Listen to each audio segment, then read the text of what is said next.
This podcast is intended for adult audiences only. The characters in this show engage in explicit, outrageous, and often, very often, inappropriate behavior that might not be considered appropriate for children or those easily offended.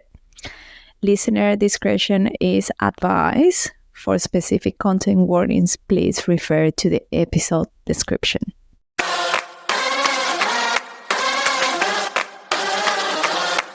Never care, this is not a waste of time.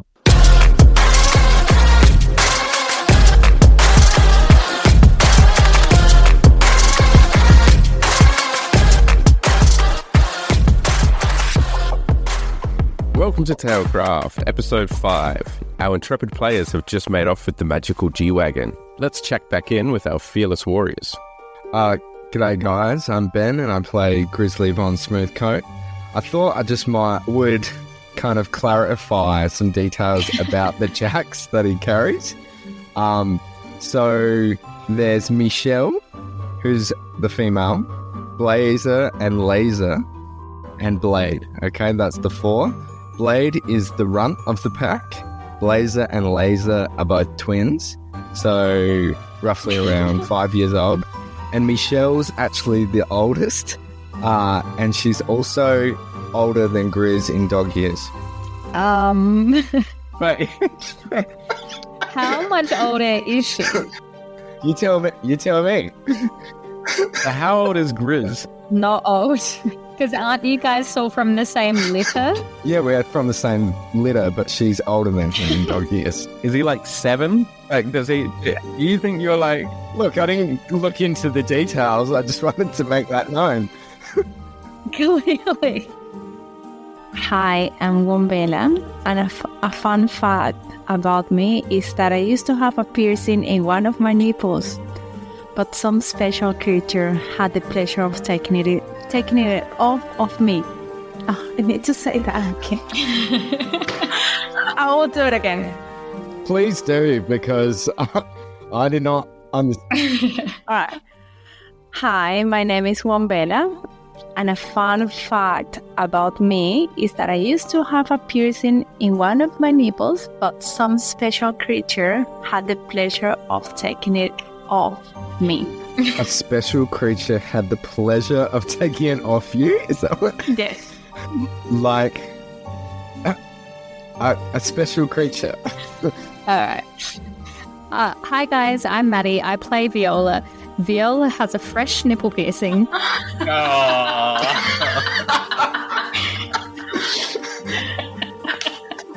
And with that, let's pick up where we left off. Viola, Grizzly, and the passed-out Squirrel Boy are in the stolen wagon, being pulled by Wombella and the Jack Russells. But first, let's check back in at Golden Vale.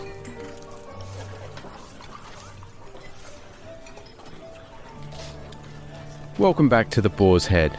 The familiar warmth of the tavern is pierced by a sudden chill as the door creaks open. A shadowed figure steps inside, his presence heavy and unsettling. At his feet, a one-eyed cat prowls, its gaze sharp and unnerving, scanning the room as if searching for something or someone. Conversations falter, the lively atmosphere muted by the stranger's dark aura as he moves towards an empty table. Welcome to the Boar's Head. What can I do you for? I'm looking for a baby. The room falls silent, and the waitress's eyes shift uneasily, betraying more than she intends. There ain't no baby here, and there never was. You will tell me. I don't know what you're talking about. You need to leave. That's not true, is it, waitress? Garrick steps forward, his posture tense. The room remains silent, every eye now on the stranger and its unsettling request. Rumor is he's headed up to the Highlands, as if the forest didn't kill them first. The Highlands. They must be crazy. The man nods, rising from his seat, and without another word, heads for the door, his one-eyed cat following silently. If you're going to find them, you're going to need my help. I have unfinished business with Grizzly. So be it. And with that, the two of them gather their gear, resolve etched on their faces as they set off on their mission to track down the baby and Grizzly. Meanwhile, back with the group, the scene shifts to the G-Wagon. Now steadily rumbling along the rugged terrain, the magical wagon hums with a faint glow as it carries them forward. Inside, the mood is a mix of tension and anticipation, each lost in their own thoughts, the rhythmic clatter of the wheels the only sound breaking the silence. Grizzly finds a tape with, it says Crystal Tunes on it, and he puts it in, starts playing it. To whoever may need this nugget of encouragement, things will be alright, so quit your worry. I get it. Yeah. Grizz turns around and goes, "Oh fuck, Viola, there's a bunch of contraband in the back. we gotta crunch these crystals, man. There's all sorts in here." I'm like, "Viola, there's illegal magic scrolls in here, unlicensed poisons. Oh man, cursed artifacts. We're in deep, man." So you guys, where are you going? We're in the sky. It's a sleigh. Oh no! Well, I'm picturing a sleigh, right? But it's a G-Wag. Yeah, I thought about that. I thought about getting the whole car, like unwrapping the whole car into a big balloon, a whole balloon. Yeah, and we all start flying because there's all this contraband. No, we go underground. She's a wombat. She burrows. No, Aaron, get this, right? So, I'm listening. Grizzly finds an illegal magic scroll that allows us to fly, and he uses it, and then we all fly over the moon, like as in a little silhouette. But Wombella's Rudolph, and the Jacks are like the rest of the reindeer, and it's me and Viola. And Timothy Chalamet's in with the contraband, which looks like presents. And I'm going to turn around to Grizz and I'm just going to wake him up because he was in a dream. Like, Grizz, wake up. What's happening next? Do you want it to be a dream or you want to roll a d20? Yeah, roll a d20. Just roll a d20. Investigation. 16. Grizzly glances into the back seat, his eyes catching sight of a bag nestled among the other items. He opens it to reveal an assortment of multicolored crystals, their surfaces shimmering in the dim light. Reaching in, he picks up one that immediately begins to illuminate fluorescent blue. As Grizzly gazes into the crystal, its glow intensifies, filling the wagon with an ethereal light. Suddenly, the entire wagon, along with everyone attached, begins to lift off the ground, slowly ascending into the air, the crystal's energy defying gravity and pulling them into flight. So, Grizzly, you sort of have control at this point, so what are you doing? Because you guys aren't that far away from the barn, to be clear. Yeah, we're just going to fly off in an easterly south direction. Southeasterly, sorry. And head to the way of the echoing highlands. Yeah, we're going to the moon. No. Taking control of the flying wagon, the group steers it towards the echoing highlands, the crystals glow guiding their path through the sky. As they travel further, they notice an unsettling sight, a mass of green clouds, swirling ominously as they descend from the mountain. The clouds appear to gather against an invisible force field, pressing against as if desperately trying to breach its protective barrier. As they draw closer, the wagon suddenly halts in midair, jarring everyone inside. Wombella, not expecting the abrupt stop, walks straight into an invisible wall, her nose pressed against the unseen barrier. Before they can react, a beeping sound fills the wagon, followed by a warning on the dashboard, key not detected. Oh my god, Grizzly, what have you done? This couldn't go any worse. Hey, I am just trying to sniff us out of this trouble. Did nobody grab the fob? Guys, come on. The wagon hovers in place, suspended for a moment as the blue crystal's once brilliant light begins to fade. Slowly, the glow dims, and the wagon starts to descend, gently lowering back down to the ground. The thrill of flight gives way to a soft thud as the wheels touch down, leaving them grounded just outside the reach of the swirling green clouds. Oh no! We're going down! Just turn it around. Let's take it back. I'm pulling. You're the one driving. We can't drive it. It's stopped working. All right, I'm just going to get out and walk back to this kind sir. I think we're pretty toast here, guys. We just walk back with our heads in our laps.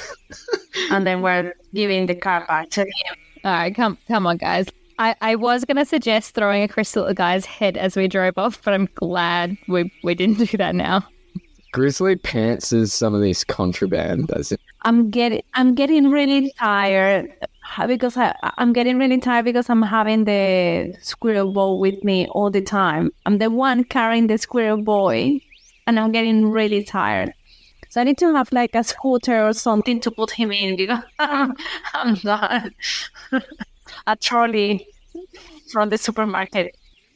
All right, let's just go back to the farmer guy and say sorry. And Viola's going to kind of pass Nova to Grizzly and then undo the few buttons on her shirt just to convince this guy to let us stay. All right, so Viola's walking up to him, trying to seduce him now and apologize for him. This would be good. Oh, I'm sorry. So he's looking at you like he is fucking pissed. Hey, sir. How's it going?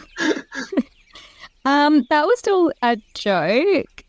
We knew we couldn't get away. So, hey, how's it going?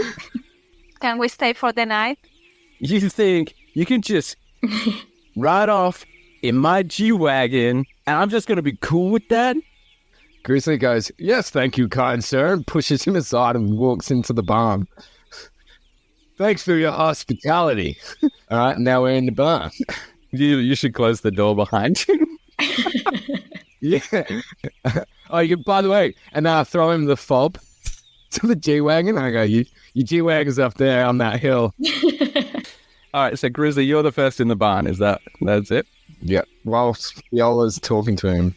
All right, so let me just cut to Viola and Wombella. Where am I? I'm carrying the Squirrel Boy. Slowly. Yeah, okay, yeah, no, you're still walking up the hill.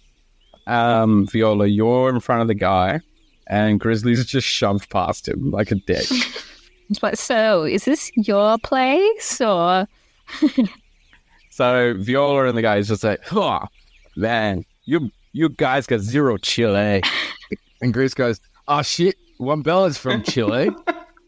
And I mean, I didn't need to do persuasion because I had my buttons undone and I'm a breastfeeding mum, so my boobs are huge. Despite the rudeness of having his prized G-Wagon stolen and Grizzly shoving past him, the farmer's demeanour remains surprisingly friendly. His eyes, though slightly narrowed in irritation, softens as they drift over to Viola, who stands before him with her buttons subtly undone. A small knowing smile plays at the corners of his mouth, and it becomes clear that his continued friendliness might have less to do with forgiveness and more to do with the unexpected charm standing in front of him. Oh, speaking of Chile, do you want to come in for my vegan Chile? Yeah. All right, let's go, guys. Let's hang. Yo, Wombat, you good? Yeah, I'm surviving here. I'm very tired. I can't wait to drop the Squirrel Boy somewhere. What are we doing with him now? Are we going to... He has been unconscious for such time. He might be dead already. He's probably quite malnourished. Let's cut to Grizzly. You're the first to go in, and you're just making yourself at home. The interior is a mix of clutter and careful arrangement, with shelves lined with jars of peculiar herbs, dried plants hanging from the rafters, and an assortment of tools scattered across well-worn workbenches. The air is thick with the scent of earth, mingling with the unmistakable aroma of something far more herbal. As Grizzly's gaze sweeps across the room, he spots a large pile of hay in one corner, serving as a makeshift bed. The hay is piled high, with an assortment of blankets and cushions haphazardly tossed on, creating a nest-like space that radiates a rustic comfort. He also notices a variety of magical animals, each with its own unique aura. In one corner, a small luminescent rabbit with crystalline fur nibbles on a glowing leaf, its ears twitching in tune with the pulsating crystals nearby. Perched on a beam above, a bird with iridescent feathers that shift colours with every movement watches him curiously, letting out a melodic trill that seems to harmonise with the soft hum of the crystals. A pair of miniature deer, their antlers sparkling like polished gemstones, stand near the far wall, grazing on some kind of enchanted moss that grows in the shadowy corners. In the center of the barn, a workbench is cluttered with an array of crystals arranged in intricate patterns, glowing softly in the dim light. The bench, surrounded by the magical creatures and the shimmering crystals, seems to be the heart of the barn, a place where the natural and the mystical intertwine, creating an atmosphere that is both serene and vibrantly alive. Yeah, so Chris is like holding Baby Nova in front of all the colours and everything, and also getting some exotic milk for Baby Nova and getting that ready. Unicorn milk. Yeah. While Baby Nova's looking at a bunch of crystals changing colours, he's just right hand gripping something, doesn't know what it is, but it's milking. He turns around and the farmer guy's standing there with his pants off. Don't stop on my account, dude. No, that can't be included. I'm holding a child. That's just gross. Make it like a hole, and it's like a teat of something that's just coming through the hole. Like, we don't know what it is. That's so much worse. I like the whole idea. You need to put the whole idea. Every now and then you hear a little bit of a snarl come through the other side of the wall. It just keeps milking until the things fall. It's a glory hole for the animals. He walks into this dude's barn with my baby and starts jerking off a random creature through the wall. He thinks he's helping. He's trying to, like, get food for Baby Nova. She obviously hasn't been fed in a while. Good intentions. Can I catch a glimpse of this out the corner of my eye? So the farmer swings open the door, a welcoming smile on his face as he gestures for Viola to step inside. So this is my place? But the moment they enter, Viola's eyes are drawn to a disturbing sight near the far wall. Grizzly, standing in a dimly lit corner, is completely absorbed in what he's doing. In one hand, he cradles Baby Nova, who gazes innocently around the room. In the other, Grizzly is either milking or doing something far stranger to a hairless teat that protrudes through a small hole in the wall. The rhythmic motion, combined with the fact that Grizzly seems utterly focused on his task, creates a surreal and unsettling image. Viola freezes her face, twisting in horror as she tries to process what she's seeing. Give me my baby back right now. You give me that baby back right now. Viola, I'm looking after her. It's all good. She's loving the colours. Oh my god, I need my baby back. She gave me a playful growl before. Oh, that's Baxter. Definitely male, but he's full of surprises. Just be careful. He's a bit temperamental if you overdo it. I'm gonna grab my baby. Grizz is like just, holding it above, holding Baby Nova above. Viola's jumping, trying to get Nova, but it can't reach. Grizz is like, no. Okay, while you guys do that, Wombella's caught up now. I went to feed the boy. Their little squirrel boy probably does need some of that special milk, though. Yeah, Grizz goes, don't worry, I've got some food over here for the boy. Can you please wake me up before they do anything else horrific to my character? Grizz squirts it in his face. Please? I just want to put... I want to put a tube inside him. That's what I want to do. Wombella, it's got to go on the other end since he's passed out. Good idea. Now he's being tube-fed this random jizz from a creature. Grizz gives Viola Baby Nova and he starts doing zoomies because he's excited in this farm. He's peeing on everything. Hey, your friend doesn't look so good. We immediately give the squirrel boy to him. No hesitation. Let's lay him down on some hay. I've got some crystals that might help. Up his asshole. It's a suppository. It fits well. The farmer gently takes the squirrel boy from the group and carries him over to a bundle of hay, laying him down with surprising care. Without missing a beat, he begins placing a series of crystals around the boy's head, each one glowing softly as they make contact with the hay. The room is filled with a faint hum as the crystals start to work their magic. With a practiced hand, the farmer selects a larger crystal, its surface pulsing with a deeper, more intense light. Without a word, he carefully positions the crystal and, in one swift motion, inserts it up the squirrel boy's ass. The room is suddenly filled with a low, resonating vibration as the healing process begins in earnest. The crystal's energies converging to stabilize the boy's condition. Yeah, I can feel it. This boy's been through so much. The crystals will help him physically, but he needs to heal on the inside. So what brings you guys this way? and so desperate for my G-Wagon. Sorry, sir. I am Grizzly. These are my fellow travelers. I am obviously, yes, captain of this ship. My co-pilot, Viola. Excuse me? Viola, enchanté. That's a beautiful name. We were just passing by anyway. We're not going anywhere or doing anything exciting that you need to know about. We're just chilling. Sorry. How rude of me. I'm sorry. My name's Zephyr, but my friends call me Zephyr. Okay, sir. Zephyr? Where are we right now? Who are we? And why are we? Tell us more. Here in the crystalline fields, a sanctuary, protected by the crystal underneath the mother tree. But up there, things are different. Those clouds are spreading, man. I don't know where they're coming from. They're corrupting the land and driving all the animals crazy, eh? The Highlands used to be such a beautiful place, but now it seems like twisted and dangerous. But the crystal can't protect us forever. Anyway, what am I saying? You guys must know this already. Where did you come from? It's true, Viola never really said where she came from. Nobody's ever asked. Grizzly actually did in episode 1, but you said fuck off or something. Oh, fuck off, Grizzly. I'm from the forest, so Yeah, you are. from a very far forest. What happened to you guys, man? I heard you guys went extinct. Well, I reckon that I kind of separate from the rest of my pack and I haven't seen anyone. But yeah, I have been by myself for a long time. Oh, that must be so lonely. It's fine. I got the animals around in the forest. They're my friends. Yeah, that's like me with my animals. I'm with you, man. We're kindred spirits, you and me. I love you, man. Yeah, alright. I love you too. And what about you? What about you, lady? Pretty lady. Yeah, I'm from here and there. I have no base, just kind of float around. Nothing interesting to report. Sexy lady.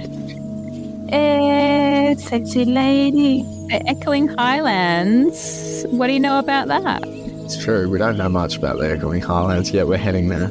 But Viola seems to keep a lot from us. That's all I know. She's playing with us. She's going to get something out of us. Yeah. Yeah, she's using it for her benefit, but what? Motherfucker. But I still have the golden. Who has the golden acorns? You, around your neck. No, because I have been carrying the squirrel. So you took the Grizzly has them. Yeah. Oh, yeah, that's right. Yeah, yeah. That reminds me. Does anyone have the Squirrel Boy's knife? Because he would have dropped that. Or did we leave it at the river? Alright, and we left them. Nah. No, Grizzly's flossing his teeth. Oh, you asked about the Highlands? Yeah, I had a horse once. Hey, Viola Wombella, just thoughts do you want to kill this guy? I'm definitely heading in that direction. He's not really giving us answers. Maybe we can take him with us and he can show us the way to the Echoing Highlands.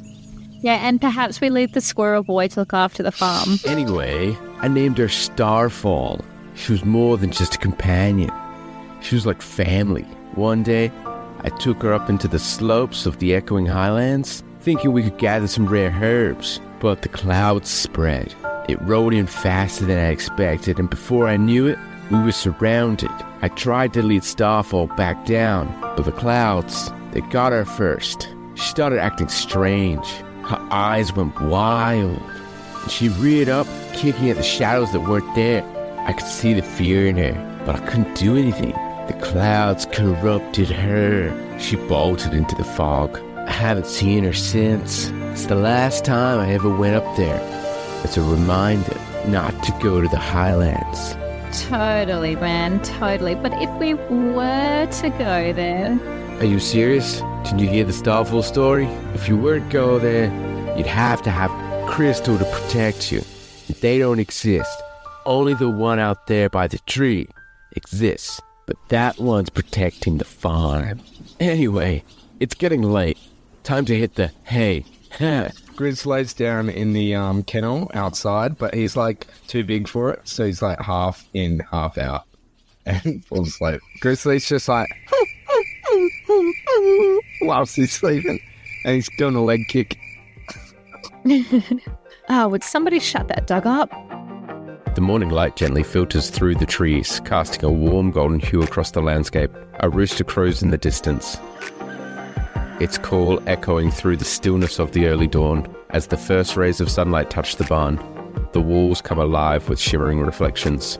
The magical crystals embedded in the structure scattering light in every direction. The soft iridescent glow dances across the ground, creating a serene and almost ethereal scene.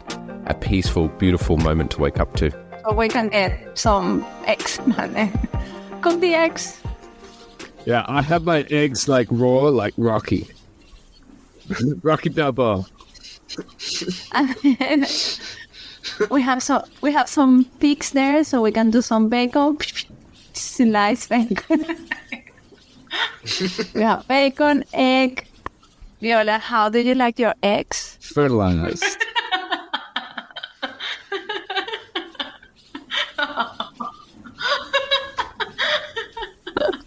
That was good. Yeah, that was good. I must accept. What is happening right now? All right. So when Bella's cooking eggs, right, and she makes Viola fertilized eggs, and she makes cracks the egg, 6 eggs in a cup for Grizzly, like Rocky Balboa. And I assume when Bella has scrambled. Yeah, I like with a little bit of milk. Yeah, I provide the milk. yeah, sweet. Sweet milk. Now, Viola, I was talking to Michelle earlier, and she gave me some good advice, woman advice. And she reminded me that I swore an oath in episode 1, relay back to that, to protect. And obviously there's a lot of magic around us and in play at the moment that wants to harness on Baby Nova. But we must not let that happen. Perhaps what the River of Reflection was us choosing not to guide and help this child. I can't. Just saying, like, this crystals are bringing something out of me. Hey, you guys, get over here. The kid's waking up. As the light of the morning spills into the barn, the Squirrel Boy begins to stir. His eyelids flutter open, blinking against the soft glow of the crystals reflecting off the walls. For a moment, he lies still, disorientated and groggy. The events of the past day are blur. Slowly, he pushes himself up, wincing slightly as he takes in his surroundings. The gentle hum of the barn's magic seems to soothe him, but there's a flicker of confusion and uncertainty in his eyes as he fully awakens, trying to piece together where he is and what has happened. Oh, where am I? Grizzly goes, he's also naked, just wearing a gown on the balcony, drinking a coffee. But he goes, and he wraps his gown around to cover his bits. And he runs over to the squirrel. He's like, Squirrel, you're awake. I am Grizzly von Smoothcut, fierce warrior, leader of this crew. And what is your doing? Well, man, put some clothes on. What is my doing? Who are you? Where am I? What year is it? Viola's just going to run out and smash him back down and be like, what the fuck, mate? You just took my kid. Grizzly's trying to detain Viola, being like, Viola, we need answers. So much anger, Viola. This motherfucker stole my kid before and tried to get off on a boat with her. What kid? Whoa. I don't know who you're referring to, but that wasn't me. It wasn't me. Well, I'm so confused. I don't understand. Listen up, Squirrel Boy. You were a squirrel before. Now you're a little boy. Which one are you? Are you a shapeshifter? I mean, I was trying to be a shapeshifter. I didn't think it actually worked. Wait, I was a squirrel? Oh, so you're a shapeshifter and you decided to shapeshift into a squirrel who kidnaps children. I told you, Viola, never trust shapeshifters. I tell you. What? Hold on. What year is it? How? It's the year 4053. BG. Before Grizz. And AV. After Viola. This is our time. Well, hold on a second. Grizzly goes, you're about 40 minutes from getting a beat down. Yeah, sock him, Grizz. Sock him one. Grizzly, grabs him and goes, we're going to get some answers one way or another. And then he goes, you're coming with me. In Shrek voice. And the other question is, what was he going to do with the gold acorns? Wait, you're telling me it's been 3 years? 3 years since what? 3 years since what? Well, my master and I were practicing some potions, so I could shapeshift, and that was 3 years ago. But I only remember that like it was yesterday. Your master? So you like a dom or a sub or something, or? No, my master, my teacher. Arkenvale. We were in Arkenvale. I had an old girlfriend from Arkenvale once. Of course you did. She was a handful, so I never really went there very much. So I'm not too familiar, but it's not too far from here, isn't it? Well, I need to go talk to him. I need to go talk to Alaric. I can't believe it worked. I can't believe the potion worked. Excuse me? What did you just say? Please repeat yourself. I can't believe it worked. So I was a squirrel, a complete squirrel, right? No. Who's your master? Who did you just say your master is? Alaric. Holy shit. I need a minute. Grizzly's like, yeah, and I knew a girl called, Stephanie. She was in Arkenvale. Guys, I'm just going to quickly take this Squirrel Boy outside to the toilet, and then we'll come back in afterwards. Will the Squirrel Boy be breathing on his return, or what's the goal? Yeah, maybe. It's all right. Let's just quickly, we need to take this guy to the toilet. I'll take him out. It's fine. You guys just have breakfast, chill. I'm just going to take him out to the toilet. He hasn't been for ages, and then we'll come back. I think the farmer guy said he wanted to hash some things out. I don't know what that means, but I'm going to follow him. And then Viola's going to kind of just drag him out the front door, just the two of us. And then, what do we ask this guy, the farmer guy? Grizzly's just downing 6 more eggs, and he goes, oh, yeah. So, you know the kind of dog that Rocky Balboa had? He had a bull mastiff. Did you know that? But he had to give it away to become famous. And then he chugs another 6 more eggs. Cool. Yeah. Awesome story. So where you going next? Can we tell him? I don't know. Grizz and Wombella go just huddle a bit closer and go, I don't know, do we tell him or are we not supposed to? I don't really get the deal with what should we say? Well, if he comes along with us, at least we can at some point leave him behind and just take another route and just... Wait, you want to bring this hippie stoner?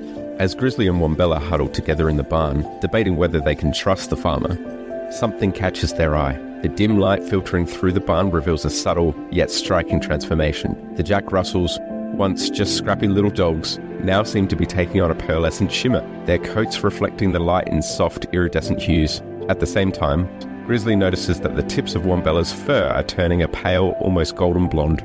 Both of them glance toward the farmer. The magic that protects the farm is starting to take hold, transforming the animals within its reach.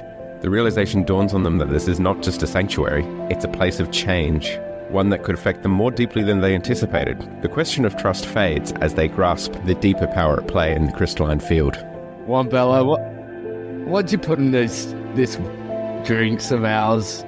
You sneaky devil, you did it again.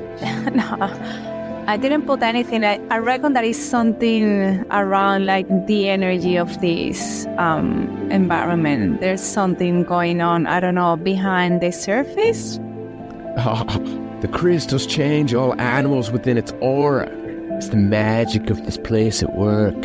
The crystal's doing its thing. That's awesome. Grizz, can I just say, Grit like slowly takes off his robe and he's like looking up, ready to like fluorescent glow, and there's nothing happens. And he's like, oh my God, Wombella, I feel it.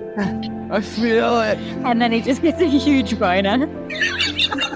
And he just gets a red rocket. He gets a red rocket. Oh, no. Look at you, man. You go. Go, man. I feel so strong. You're strong.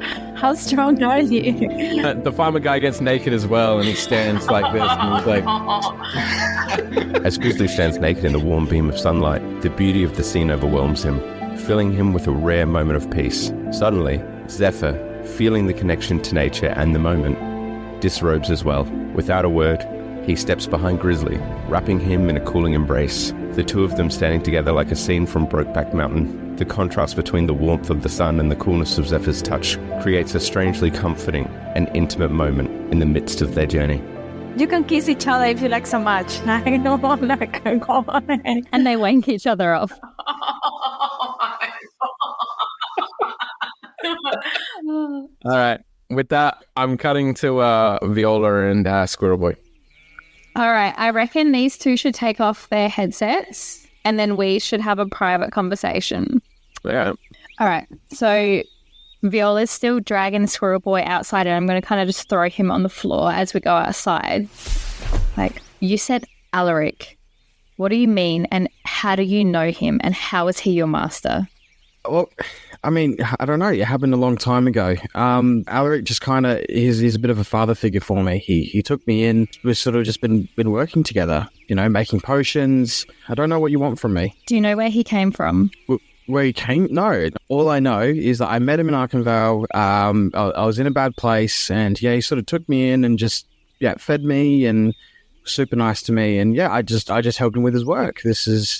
That's it. I didn't ask any questions. So when you were a squirrel, you took my baby and you were going to deliver my baby to someone. That baby is Alaric's baby. What do you mean? He didn't have any kids. I met him and we had a baby together. And when I was pregnant, he left me. I haven't seen him since. I don't know where he's gone. And all I know is that I need to find him and I need to find out what is going on with this baby. I think at this point, because I'm very confused, right? I think Timothy's going to just sort of lean back and look over at... Wait, what's your kid's name again? Nova. That's right. I'm gonna lean back. I'm gonna look at the baby, and math is happening in my head. Sort of realizing, oh, okay. Look, that must have happened while I was a squirrel. Apart from the last 3 years have been really blank. It was about 3 years ago since we thought we perfected the potion for transformation. I took it, and then that's all I remember. So if anything happened in between then, I have no idea. Okay, all I'm going to say to you is that this stays between us. I don't need the others knowing about this. We need to find Alaric, and we need to ask him what is going on here, because we have you. I don't even know what your deal is, why you were a squirrel, why you wanted to take my baby, and I don't know the powers that are within my baby either. Yeah, I don't know why I took your baby. I'm really sorry about that. Look, I can show you to Alaric. I can take you there. We can go to Arkenvale. I'm sure we'll talk it out. Like I said, I don't know what's happened while I've been at school, but look, I want to find out as well. Look, he's probably worried about me. You know, it's been, what you said, it's been 3 years? I'm not going to Arkenvale. I know he's not there anymore. We met somewhere else, and I know he was going back to the Echoing Highlands, and that's why I need to get there. He's left Arkenvale for good. So let's not tell these other guys anything, but let's go there. Okay, well, look, if it's going to lead to my master, I need to talk to him. I need some answers. So, yeah, I'm happy to come along, and what you don't want me to tell anyone. Let's just keep this between us for now. I think it's safer for the other two. And I throw the squirrel back inside and kick him. That looked very serious. Viola re-enters the barn, roughhousing the Squirrel Boy.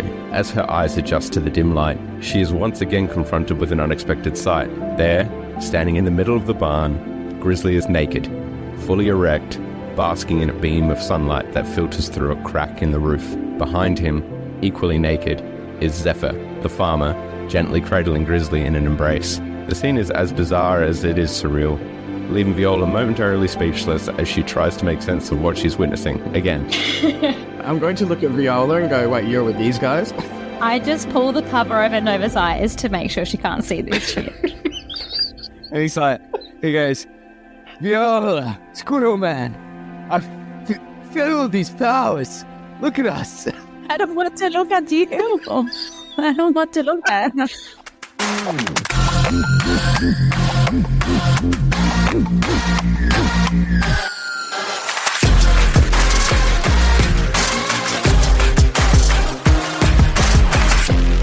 Now they're just measuring each other's. Zephyr rolled a 16. Wait, let Grizz roll as well. I got an natural 20. No, you didn't. I got a 6. Who knew that? Fuck off. Oh, God. Thanks for tuning in to Tailcraft, our beloved passion project where chaos reigns supreme. If you enjoyed that wagon song, it was Promised Land by Brian Brown. Go check him out. A huge shout out as well to Ivy Bakes for our intro and outro. You can support the podcast by sharing it with your friends, leaving a review, or following us wherever you get your podcasts. Until next time. Thanks for listening to episode 5, guys. It's your friendly neighborhood Squirrel Boy. Keep listening. I'm in more episodes now, so I mean, what more reason do you need? That's it. That actually has turned the listeners off quite a lot. Yeah, we're gonna have to cut that, aren't we? Yeah, don't worry. We kill them off at some point, guys. Just keep listening and you'll find out when. Cliffhanger. Please share it with everyone. Sharing is caring.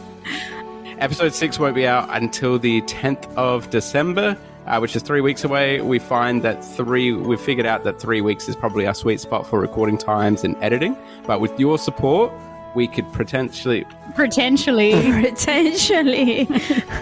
we will pretend and potentially work. with your support, we could reduce it down to 2 weeks. We hear what you're saying.